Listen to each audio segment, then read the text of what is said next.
Miqtë Prizmos, në New York, Manhattan, në qendrën e botës, në mollën e madhe, në qendrën financiare dhe ekonomike të botës, ka 235 biznese shqiptarës, të cilët kalojnë të gjithë $1 milion. Dhe disa prej tyre kalojnë shumë më tepër se $1 milion. Aty ka biznese dhe $20-30 milion. Janë në restorante, në hoteleri, në edilizje, dhe në shmeqerat pronave, blerjes, dhe sidomos në shërbime. Shërbime nga më të ndryshmet, absolutisht nga më të ndryshmet. Është një sasi impresionante, të cilat në kohën e sotme kanë kaluar $1.1 trilion. Dhe sigurisht shqiptarëve aty, Bashkia e New Yorkut, shteti amerikan, ju lejon që të bëjnë dhe paradën e tyre me 28 nëntor me flamurin e kuq. Dhe normalisht edhe me flamurin amerikan. Për të pasur krenarinë e tyre, për ta demonstruar atë. Janë pra shqiptarë, emigrant shqiptarë që kanë shkuar në Shtetet e Bashkuara të Amerikës, që kanë blerë prona aty, kanë investuar aty, kanë zbatuar ligjet e atij shteti aty, dhe normalisht kanë krenarinë shqiptare që ai shtet i lejon për ta pasur dhe për ta demonstruar. Në Shtetet e Bashkuara të Amerikës dhe në Manhattan, se kudo në Shtetet e Bashkuara të Amerikës, është kulmi i shqiptarëve të pasur, që janë bërë me mundin e tyre, me sakrificën e tyre, me punën e tyre, edhe të brezave, po dhe të punës tash, para 10 vjetësh, para 20 vjetësh, para 30 vjetësh, me imigracionin e ri. Do të thoni pse po e bëj këtë bisedë. E di pse po e bëj këtë bisedë? Se ne kemi krenari, kur në Shtetet e Bashkuara të Amerikës emigrojmë, blejmë pronë, e zhvillojmë atë, dhe e zhvillojmë jo vetëm për të pasur shtëpi, për të futur kokën, por për të bërë biznes, për të fituar dollar. Kjo është mirë për shqiptarët.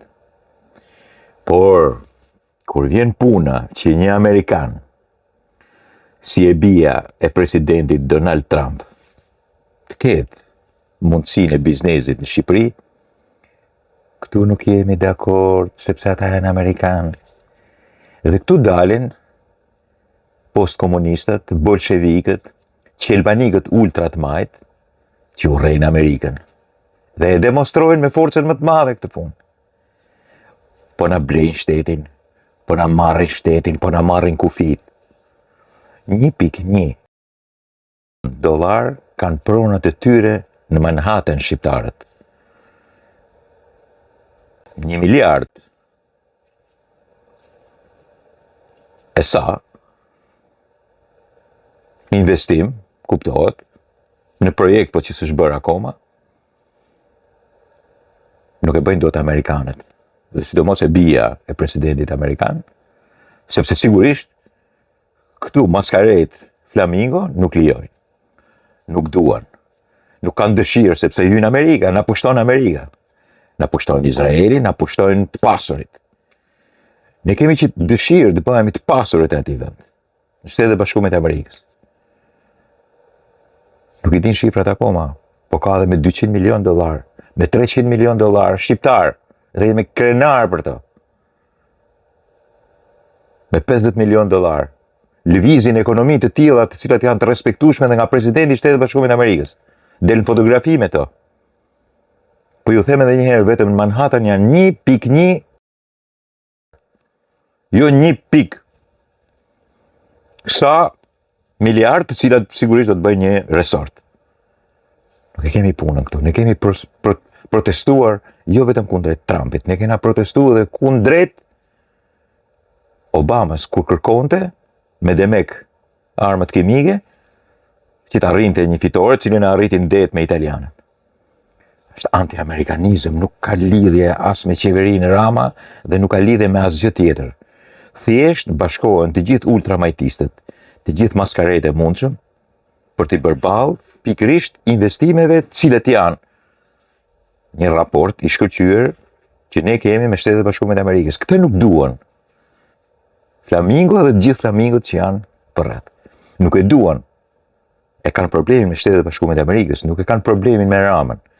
Problemi është me Shtetet e Bashkuara të Amerikës dhe për këtë pastaj trasin atë Ilaria Salis, që është një maskaresh për burg, dhe burgut i ka pështuar vetëm se është bërë eurodeputete, sepse ka dhunuar, sepse ka bërë akte banditizmi në një shtet tjetër. Dhe vinë gjithfar idiotësh, neokomunistë dhe marksistë, që bashkohen edhe me këto tonët për të mos lejuar Shtetet e Bashkuara të Amerikës, mos lejohen edhe të bien e, po themi, e presidentit Trump. Këtu është problemi, nuk është problemi sepse këta vetëm e kanë me Edi Ramën, nuk e kanë me Edi Ramën. E kanë shumë me Amerikën, edhe këtë kanë përkraje pastaj dhe Independent, The Economist, Financial Times, New York Times, CNN, të gjithë që janë anti-Trump. Sigurisht që shkruajnë që kanë këto lloj testatas. Dhe këtë lloj duan ta bëjnë edhe me ne.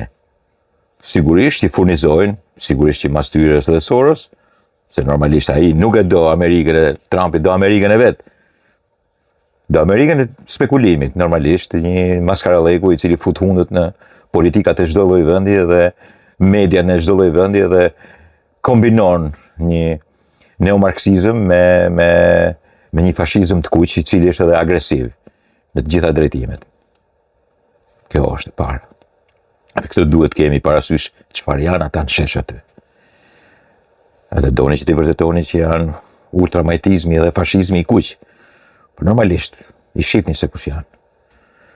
Shifni folk bolshevikët e Sali Berishës, i rrinë anash, edhe një pjesë e tyre që janë agresiv, një pjesë atyre që thonë do t'u tërheqim zvarrë, t'ju bëjmë këtë, do t'ju bëjmë atë.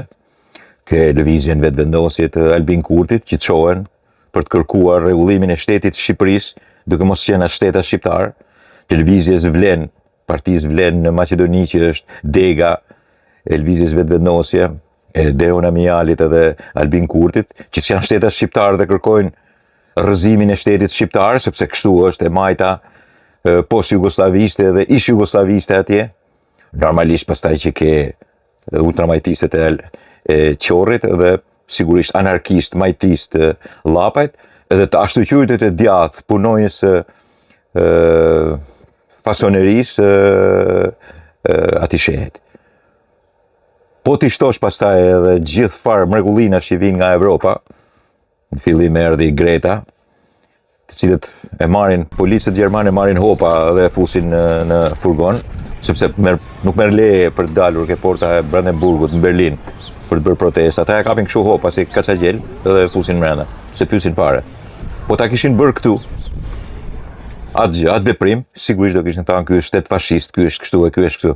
Në Gjermani e kapin, mund t'i fusin edhe një shput hundëve dhe as kërkush guxon me thënë gjë se po zbatojnë ligjet e shtetit. Ati shtet që është aty. Në këtë pikë nuk ka dyshim që është një përgatitje anarkiste, folk bolshevike dhe njëkohësisht ultramajtiste, sepse të gjithë ashtu janë. E gjithë përmbajtja e tyre, plus edhe testatat botërore, plus e të majtat evropiane, këtë punë kanë bërë. E kanë me Amerikën, dhe pastaj mund të themi që ky është rama e koncesionit e tij, por në përgjithësi e kanë me Amerikën. Ndërsa ne vazhdojmë të kemi ato 235, që urojt bëhen 236 deri 300 milionerë në mes të Manhattanit, dhe që sigurisht pastaj janë hapin derë si na çojnë edhe flamurin. Po ndërsa Amerika i lejon komunistat e dhjerë këtu, ultramajtistët e dhjerë këtu, flamingot e dhjerë këtu, urrejnë Amerikën edhe nuk duan që një amerikane të investoj. Një investim i madh amerikan mos ekzistoj, sepse sigurisht janë kundra kapitalizmit, sepse këta sigurisht duhet i marrësh leje si çfarë bëjnë, duhet ta kthejnë si Kubën.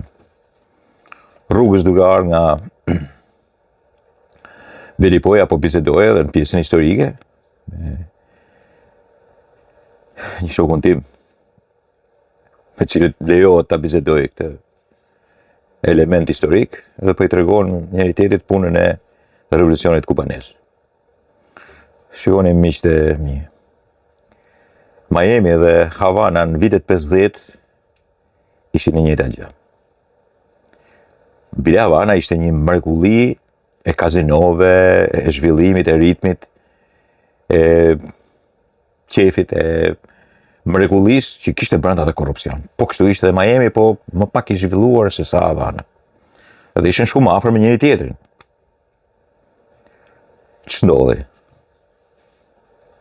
U krye revolucioni kubanez me fjalët po luftojmë korrupsionin, po luftojmë Amerikën, borgjezin, revolucioni i Fidel Castros, komunisti Fidel Castros, i nxitur edhe i përkrahur nga rusët, nga sovjetikët, dhe Che Guevara si ishte revolucionari akoma më keq se sa Fidel Castro, i cili kërkonte të përmbyste gjithë rendin botëror.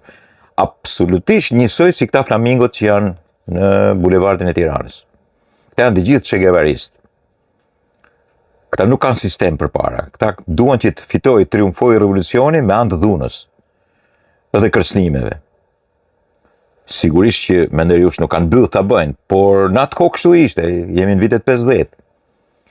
Dhe kjo i ndodhi Havanës, ose kryeqytetit Kubës. Ndryshoi regjim, i erdhi Fidel Castro me Che Guevara. E di ku ka shkuar Havana sot? Sot Havana ka shkuar që s'ka drita, është një vend si ishim ne në vitit 1990, në 80-90. Kurse Miami është Miami. Dhe di pse? Se ishin këta revolucionarë, këto flamingo. Besuan që kjo është e drejta. Se këta duhet patjetër të fusin hundët. Në qoftë se ti merr një iniciativë private, thonë jo, s'ke për ta marrë. Dua të ndërtoj këtë, s'ke për ta ndërtuar. Dua të bëj këtë, s'ke për ta bërë. Dua të shtroj këtë rrugën sepse kjo rruga më jep mua shpejtësi, jo s'ke për ta bërë, e di unë se kur ta bësh. Dua të bëj këtë plazh, jo s'ke për ta bërë. Dua të bëj këtë resort, jo s'ke për ta bërë. Kështu janë këta. Kjo është shtetit, ajo e shtetit, i privatizohen në fillim. Havana ishte e stër privatizuar, pastaj u shtetëzua e gjitha, betën pa ngrënë. Ky është revolucioni edhe i flamingove. Nuk është se ka një dallim tjetër, nuk është se ka një formë tjetër, dhe nuk është se ka një përfundim tjetër. Ky është përfundimi që kanë. Të tillë marksist, arko-marksist, proto-marksist, të tillë leninistë dhe stalinistë dhe Che Guevaristë, njerëz të revolucionit përjetshëm, duan që shoqëritë t'i lejnë absolutisht zvarr, duan që shoqëritë t'i marrin zvarr me të gjitha mënyrat e tyre. Duan që shoqëritë jo vetëm që t'i marrin zvarr, po të krijojnë edhe pamundësinë e një jetese të mirë, të zhdukin begatinë, të zhdukin drejtsinë, të zhdukin çdo gjë. Dhe miqtë e mi, në Miami sigurisht ishte në mënyrë të jashtëzakonshme korrupsioni, po ai u largua. Shkuan në përburgje, u dënuan, mafia u luftua, të gjitha u arritën. Në Havana kur nuk u rregullua puna sepse ishte ideologjia. Fitoi ideologjia e Che Guevaras. Filluan të pushkatojnë njerëz, filluan të ndërtojnë atë socializëm o muerte, thonë aty, dhe sigurisht vranë njerëzit e tyre. I lanë pa ngrënë, grabitën sa mundën pasuritë e tyre dhe njëkohësisht bën luftën e klasave më të keqe. Më të keqe të mundshme, bile krahasoheshin edhe me ne. Dakord miqtë e mi, këta janë revolucionarët flamingo. Këta tonët nuk është se do të realizojnë këtë gjë, se këta nuk kanë aftësi për të realizuar. Nuk kanë as aftësi, as nuk janë idealist. Se midis atyre revolucionarëve të Fidel Castros edhe të Che Guevaras kishte edhe idealist. Këta s'kan asnjë lloj ideali, asnjë lloj mundësie për të bërë ideal. Po këta thjesht duan të bëjnë keq. Këta thjesht duan të deformojnë zhvillimin demokratik të këtij vendi, i cili sigurisht ka problemi, sigurisht që vuan shumë në këtë drejtim, po kurse si nuk duhet bjerë në duart e tyre, në dyert sigurisht një Havanë e tre, e cila pastaj bëhet më e vjetra e botës. Në mentalitetet e cilat do të luftojnë korrupsionin dhe fusin pastaj ideologjinë e luftën e klasave. Kjo është më e keqja e mundshme që mund ta ndodhi, dhe kjo nuk duhet lejuar kurrë. Dhe nuk duhen pranuar as maskarejt neokomunist që vinë edhe nga Evropa. Ata janë aty, janë edhe europarlamentar, po janë pakic, nuk mund të marrin vendime. Prandaj ju duket çudi që mund vinë një europarlamentar idiote, gati kriminale si Ilaria Salas, që është për burg dhe këtu e quhen për njëri të madh. Është për burg, duhet futur në burg, ka shtuar nga burgu vetëm se është europarlamentare. Dhe t'japi leksione këtu, drejtësie. Një dhunuese, një idiote kundra pronës, kundra Evropës edhe kundra Shqipërisë, ka votuar kundra Shqipërisë në Evropë. Dhe këta maseshin si gru të jashtëzakonshme. Një pa do ta kthej shtëpinë si vendin edhe atë bulevard aty do ta kthej si Havanën, si Havanën e sotme, jo atë të viteve 50. duhet ta kthejë një vend ku zotron Fidel Castrizmi, ku zotron Che Guevarizmi. Kështu e do Ilaria Salis, kështu e duan ato flamingot, kështu e do dhe ai, nëse e do kështu atëherë do të jetë tmerr edhe qori. Po nuk janë të tjerët më pak, kështu janë dhe ata. Dakord miqtë e mi?